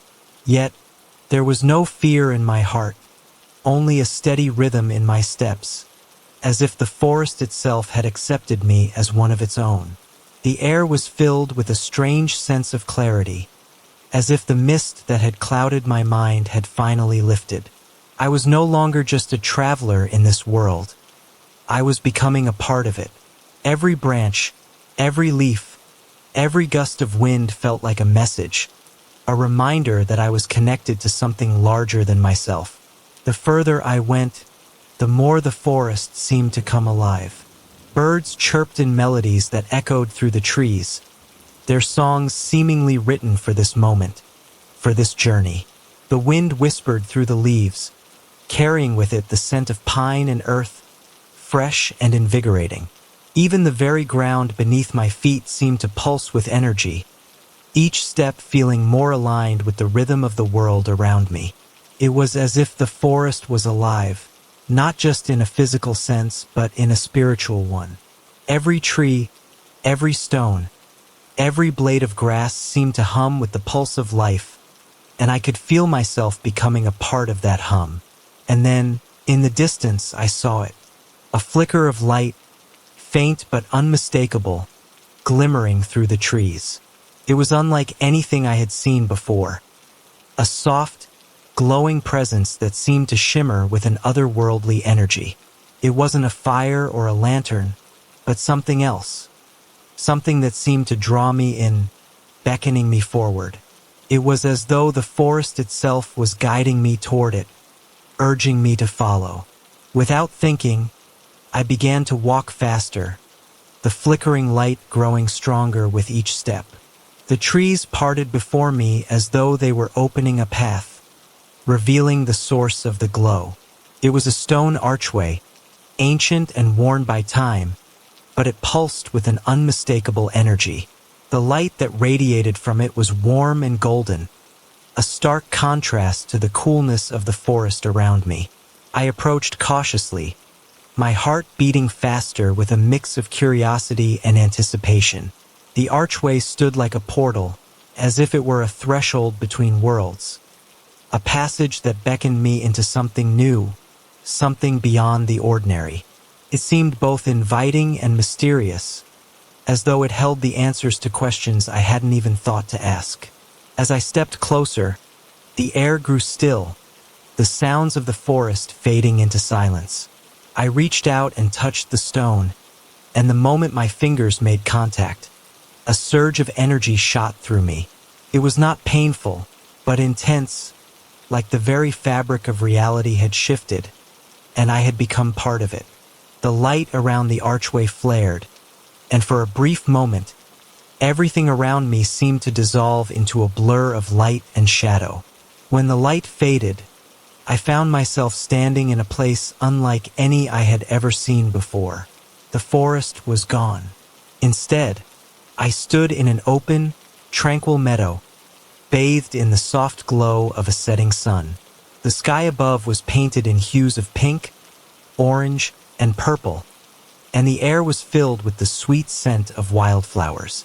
The grass beneath my feet was soft and cool, and there was a quiet stillness to the world around me, as though time itself had slowed to a gentle crawl. In the center of the meadow stood a large stone circle, similar to the archway I had just passed through. The stones were arranged in a perfect circle, their surfaces covered in ancient runes, glowing faintly in the fading light. The energy in this place was different, stronger, more concentrated, but still peaceful, as though the very essence of this place was designed to evoke a sense of clarity and balance. I walked toward the stone circle, drawn to its energy. As I approached, I could feel the power of the place seeping into my being, filling me with a sense of understanding that I couldn't quite explain. The air seemed to hum with the presence of something ancient, something wise. When I reached the center of the circle, I stopped and stood still, allowing myself to absorb the energy of the place. It was as though the stones themselves were speaking to me, whispering ancient truths that resonated deep within me. And in that moment, I realized something. This place, this meadow, this circle, it was a point of convergence. A place where all paths met, where all journeys intertwined. I wasn't just here by chance. I had been brought here for a reason, to understand something greater than myself. The keeper had spoken of the threshold, the place where all roads converge, but it was only now, standing in this sacred space, that I truly understood. The choice was never about finding a way out or even finding a destination. It was about understanding the interconnectedness of everything. It was about embracing the journey, knowing that each step, each choice, each experience had brought me to this moment, this place of clarity. I took a deep breath and closed my eyes, letting the energy of the stones fill me, allowing the wisdom of the ages to wash over me. And in that moment, I felt a deep sense of peace. I wasn't alone. I had never been alone. The journey wasn't just mine. It was everyone's. We were all walking our own paths, but they were all connected like threads in the same tapestry. As I stood in the center of the circle, I felt the presence of those who had come before me, those who had walked this path long before I did. And I felt the presence of those who would follow after me, their paths intertwining with mine in ways I could not yet understand. But I knew one thing for certain. The journey was not about the destination. It was about the walk itself, the experiences, the choices, and the growth along the way. And with that understanding, I stepped forward, ready for whatever came next. The path was open, and I would walk it with gratitude, knowing that every step was part of something larger than myself. As I stepped away from the stone circle, the meadow seemed to embrace me, its beauty and serenity a reminder that this journey, like all others, was never truly over. The path ahead was ever-changing, unfolding with each new step, but I no longer felt the need to search for an end. The forest, the meadow, the stones, they were all part of the same journey, the same cycle. I was no longer lost or seeking. I had found my place, not in the destination, but in the process, in the continuous flow of life itself.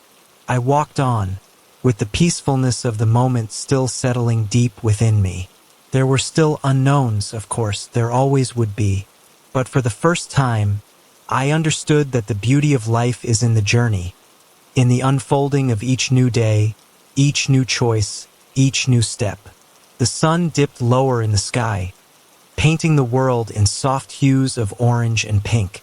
The air grew cooler, but the warmth of the journey filled my heart. I smiled softly to myself, knowing that whatever lay ahead, I was ready. And so, with one last glance back at the stone circle, I walked forward into the unknown, no longer afraid. For I knew that the path I walked was mine, and mine alone, and it was beautiful in its uncertainty. Thank you all so much for taking this journey with me. I hope you found something in this story that resonated with you.